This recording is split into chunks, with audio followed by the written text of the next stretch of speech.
पर्यावरण शिक्षा में आज हम ध्वनि यानी साउंड के बारे में जानेंगे और ध्वनि की विशेषताओं के बारे में भी जानेंगे। ध्वनि यानी साउंड सदैव हमारे साथ रहती है। प्रातः उठते ही चिड़ियों की चहचहाट या अलार्म घड़ी की आवाज़ से हमारी दिनचर्या प्रारंभ होती है, जो घूमने के समय कुत्तों के भौंकने, गाय के रम्हाने, दिन में सड़कों पर यातायात और रात को घर पर मनोरंजन के साथ समाप्त होती हैं। यही नहीं बल्कि खाना बनाते और खाते समय बर्तनों का खटकना, टकराना, आपसी वार्तालाप, हंसी मजाक में भी आवाज़ ही आवाज़ रहती है। इसे हम देख नहीं सकते और ना ही इसमें कोई भार अथवा आयतन होता है। इस एहसास को ही जिसे हम केवल सुन सकते हैं ध्वनि कहते हैं। A sound is something that you can hear, यानी ध्वनि कुछ ऐसी चीज है जिसे हम सुनते हैं। Whenever you hear it is sound, जब कभी हम सुनते हैं वह ध्वनि होती है।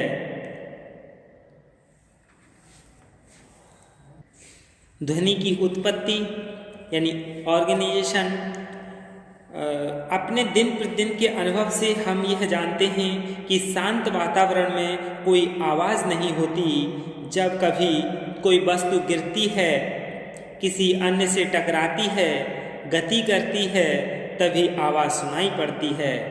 बोलने, संगीत उपकरणों से निकलते स्वर, पशु पक्षियों की आवाज़ें, बस, रेल, वायुयान से उत्पन्न कोलाहल से भी आवाज़ें आती हैं।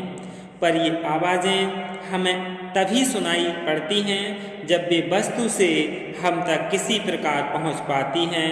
यह आवाज़ का पहुंचना बहुत ही सामान्य लेकिन संपूर्ण वैज्ञानिक प्रक्रिया है।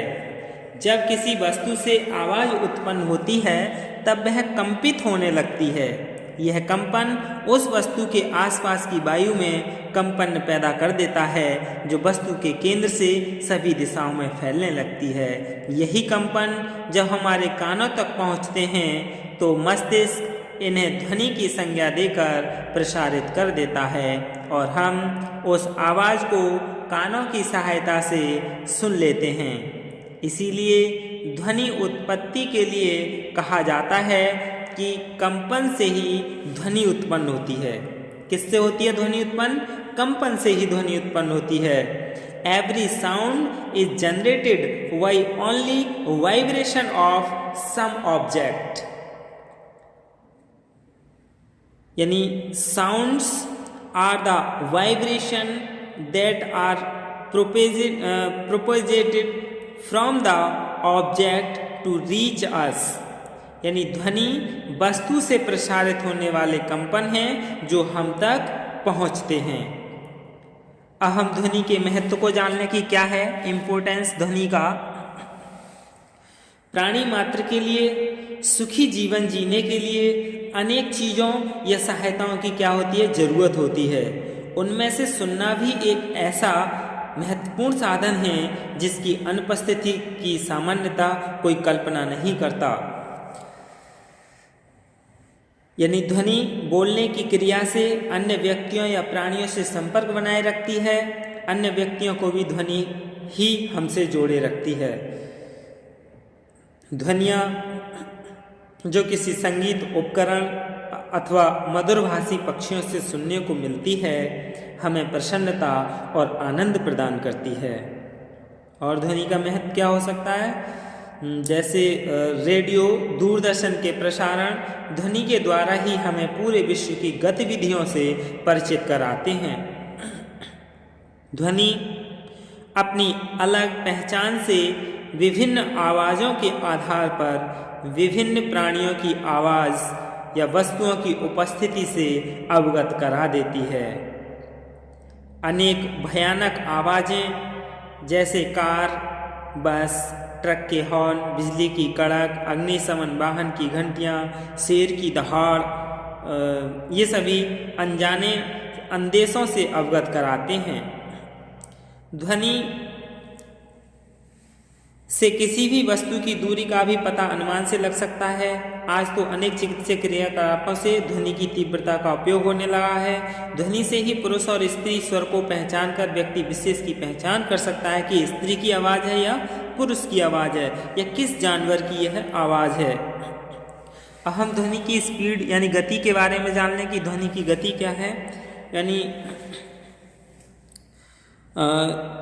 आवाज़ स्रोत से मनुष्य तक चलकर आती है, यही ध्वनि की गति कहलाती है। चूँकि आवाज़ स्रोत से कंपन द्वारा आगे बढ़ती है अतः कंपन से ही ध्वनि एक स्थान से दूसरे स्थान तक पहुंचती है, इसलिए क्या कहा जाएगा कि आवाज़ स्रोत से मनुष्य तक चलकर जो आती है वो ध्वनि की गति कहलाती है। कंपन को जानने के लिए एक बड़ा कंकड़ या पत्थर का टुकड़ा स्थिर पानी में डालें। हम देखेंगे कि उस वस्तु से जहाँ पर कोई वस्तु डाली गई थी लहरें उठना प्रारंभ होती हैं और वे केंद्र बिंदु से क्या है दूर की ओर बढ़ती चली जाती हैं। ध्वनि की लहरों के माध्यम से बढ़ना उसकी गति कहलाती है। इसी आधार पर ध्वनि को वैसे ध्वनि की परिभाषा तो यही है कि a sound is something that we can hear which is propagated through waves produced from some object। यानी ध्वनि एक ऐसी वस्तु है जो किसी स्रोत से उत्पन्न होकर लहरों द्वारा प्रसारित होती है जिसे हम सुन सकते हैं। इसकी विशेषताएं जान लें कि क्या है ध्वनि की कैरेक्टरिस्टिक्स। यानी सबसे पहली विशेषता तो हम बारंबारता यानी फ्रीक्वेंसी के बारे में जान लें। किसी वस्तु या स्रोत से उत्पन्न प्रति सेकंड कंपनों की संख्या बारंबारता कहलाती है। यानी प्रति सेकंड कंपनों की संख्या बारंबारता कहलाती है। The number of vibration produced by an object per second is known as frequency. कंपन तरंगों का निर्माण करते हैं। प्रत्येक एक तरंग से दूसरी तरंग तक की दूरी तरंग दैर्घ्य के नाम से जानी जाती है। कितनी तरंगें प्रति सेकंड में बन रही हैं इसे ध्वनि की बारंबारता कहते हैं। यह हर्ट्ज से मापी जाती है, यानी HERTZ हर्ट्ज, इसे शॉर्ट में HZ में मापी जाती है। यह कंपन प्रति सेकंड एक हर्ट्ज में माप से पुकारते हैं। मनुष्य 20 से 20,000 हर्ट्ज तक की ध्वनि सुन सकता है, लेकिन कुछ पशु जैसे कुत्ता, पक्षी जैसे चमगादड़ इससे कहीं अधिक ध्वनि सुन सकते हैं। 15,000 हर्ट्ज से अधिक स्तर की ध्वनि मनुष्य के श्रवण यंत्र को हानि पहुंचा सकती है। दूसरा इसका तारत्व यानी पिच। ध्वनि की बारंबारता ही ध्वनि के उतार चढ़ाव यानी लोनेस और हाईनेस को निर्धारित करती है, इसे तारत्व कहते हैं। बारंबारता अधिक होगी तो तारत्व भी अधिक होगा, जबकि इसके विपरीत नीचे स्वर की ध्वनि की बारंबारता भी कम होती है। जो गाना गाते हैं उसमें तारत्व का बहुत बड़ा महत्व होता है कि किस जगह हमें आवाज़ तेज करनी है और किस जगह धीमी करनी है, वही क्या तारत्व है। फिर है तीव्रता यानी इंटेंसिटी। तीव्रता क्या है इसकी? ध्वनि तरंगों के साथ कितनी शक्ति प्रवाहित हो रही है यह ध्वनि की तीव्रता कहलाती है। The intensity of a sound is related to the amount of energy flowing through the sound waves. यह तीव्रता कंपन के उस उच्चतम स्तर पर निर्भर करती है जिससे ध्वनि तरंगें उत्पन्न होती हैं। इसे प्रचुरता या विस्तारता यानी एम्पलीट्यूड कहा जाता है। फिर है प्रबलता यानी लाउडनेस। यह ध्वनि के उस स्तर का ज्ञान कराती है जिस शक्ति से वह हमारे कानों को सुनाई पड़ती है।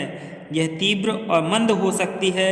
इसे डेसिबल यानी डीबी में मापते हैं, जिसे अलेक्जेंडर ग्राहम बेल ने अपने शोध से निर्मित ध्वनि मापन यंत्र के आधार पर दिया था यानी प्रस्तुत किया था। एक बैल उस आवाज़ की तीव्रता का न्यूनतम माप है जो एक मनुष्य के द्वारा सुना जा सकता है। डेसिबल मापी लघुगणक सिद्धांत पर आधारित है, जिसके अनुसार 10 डेसिबल बढ़ने पर 10 गुना, 20 डेसिबल बढ़ने पर 100 गुना और 30 डेसिबल बढ़ने पर 1000 गुना हो जाती है। जैसे फुसफुसाहट 10 डेसिबल, ध्यानमग्न दो व्यक्तियों की बातचीत 20 डेसिबल और सामान्य समूह में वार्तालाप 30 डेसिबल। एक सामान्य मनुष्य के लिए 70 से 80 डेसिबल के मध्य की ध्वनि उचित एवं उपयुक्त होती है। इसे मनुष्य की सहन सीमा भी माना जाता है, यानी 70 से 80 डेसिबल की मध्य ही बातचीत करनी चाहिए। और विभिन्न स्रोतों के बारे में हम जान लेंगे कि कौन कितना डेसिबल सहन कर सकता है।